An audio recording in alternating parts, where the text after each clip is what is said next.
X-Men 97. Um, we got 2 episodes to kick everything off, and as of right now, we just saw that pretty much across the board, fans of X-Men the animated series love this. It is just a straight up like perfect continuation of it. There is of course the other side where I can't believe the X-Men have finally gone woke under Disney, which I know it's terrible, right? Like who'd have thought? yeah. My problem is not even like that. It's with the animation, which I found out that I think it was the studio that they're using is I think it's Mur, I think. And yeah. Which completely stunned me because that came out when we recorded like last time about this. Yeah, and I was like, oh yeah, it's clearly got some 3D elements to it. They came out here, it's like, oh, it's all 2D. Like, from what have you done?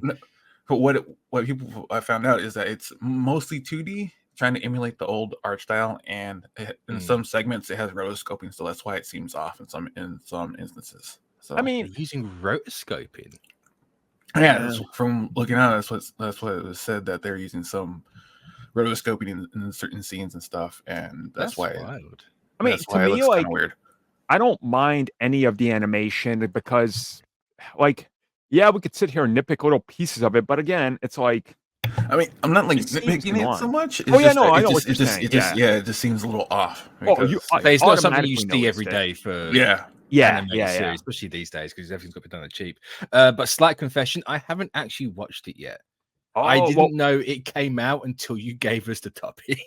So luckily, we're not going to talk about too many spoilers, but I am seeing that a lot of people are automatically, all the people I talked to that loved the old series, including, like myself, then there's my wife who grew up on it as well.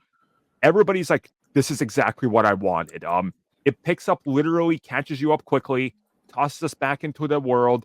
There are a couple things that I questioned, like there's this moment in the first episode. It's not a giant spoiler, but like they're working on Sentinel tech, and they're having to explain to like each other and the people that are fighting and using Sentinel tech what Sentinel tech is. I'm like, yo, this series starts in 92 and there were Sentinels like around downtown New York, like it seemed a little weird, like a little disconnect here just in terms of story, but I get it. They got to catch up to normal people that might not have seen it, right? So my only big fault is like it's a reintroduction and sometimes it's a little too exposition-y, but it doesn't take away from how great. Oh yeah. See, exposition-y. Yeah, like I think one thing people did or were sad to see that they didn't put in the show is I think it was a recap. The little recap thing in the beginning of the episode. It's like last time on X-Men or previously on X-Men, it wasn't there. They could have attached that 2-minute YouTube video. Yeah. If they put 2 out in the first week, then episode 3 is going to have it. I bet you. Mm-hmm.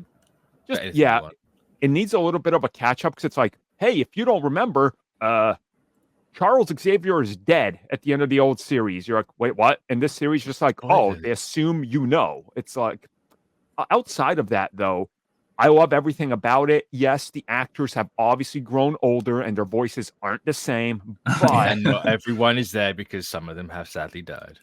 Yeah, and again, overlooking those things, the team composition is great. I love how they aged up like everybody and they're at different points in their lives. Jean Grey has always been one of my favorites in that series, and I love what they're doing with her here. Like, Wolverine's grown a foot by the look of things. Yeah, he's grown a little.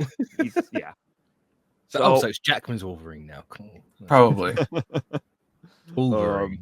Because you'd be surprised at how actors and actresses can influence characters to make it similar for people who are just getting into a certain medium. So they have something that's familiar to them. Remember that after like 15 years of the MCU, I'm not surprised, and no one should be surprised by that. Yeah, that happened with X-Men Evolution. Originally, when that show was coming out, they were talking to Fox and lining things up, and that's why Logan and that is a little bit more, movie-like. And then there is some of that in here, which again, I don't mind. What I do love about it is that they straight go back to, hey, here's the X-Men, and also we flip everything on its head because Magneto now, this isn't a spoiler. They reveal it in the trailers. He now leads the X-Men because that was what Charles left. And automatically there's this power pole position vacuum type story that comes in there. And even Cyclops is like, I guess I'm going to fall in line because that's what I got to do.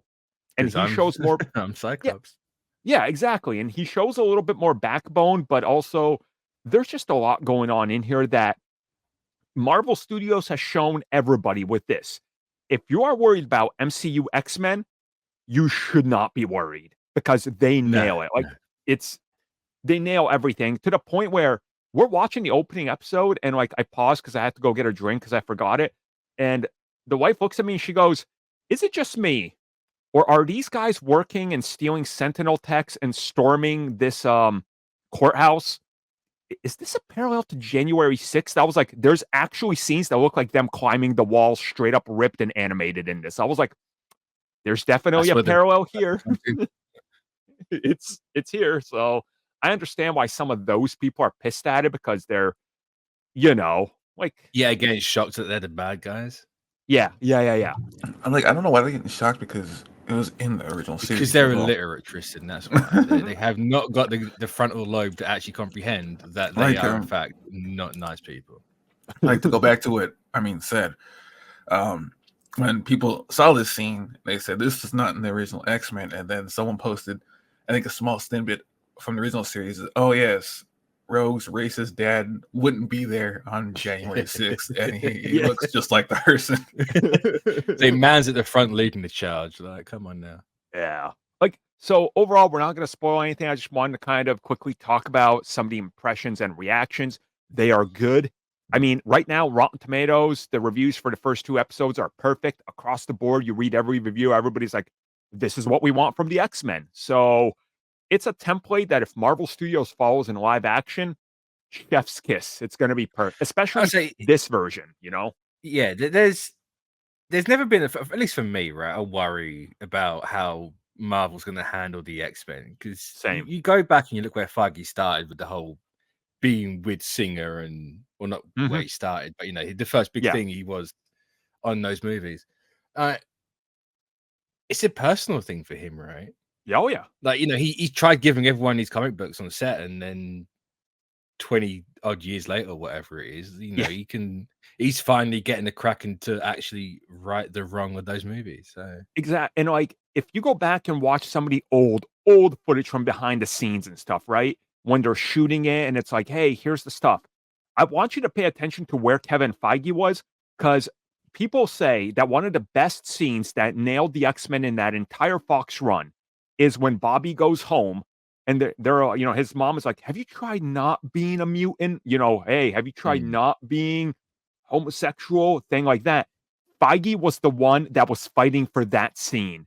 And he's literally in the background when they're shooting that. And that's mostly, he understood the X-Men from the start. And this is his victory lap. And you can tell, like, he is proud of what they're going to be able to pull off. So after these 2 episodes, I have no doubts that Marvel Studios is going to deliver what we want from the X-Men. And that's kind of my takeaway here. It's exactly what I wanted from X-Men, and it's here. So no complaints.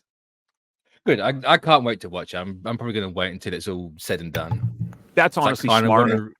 I want to rewatch the original to lead up into it as well. I haven't watched that thing since I was.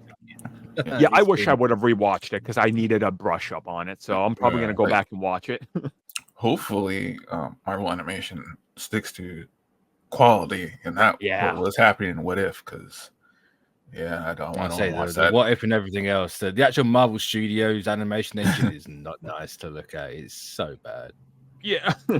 And so, like, with this being good, I am hopeful for, was it Friendly Neighborhood Spider-Man? That's what it's called. Yeah. That's never gonna come out. Tristan's on the copium hard. No. They finished the first season. Last time I heard they were going to say that. That's what they say. That's what they say up until it just vanishes. But yeah, it's been so like 6 years. it has. It really has. It was announced like along with Blade or whatever. That's almost 5 years to the announcement this July. So hey, wasn't it the 2019 phase 4 announcement?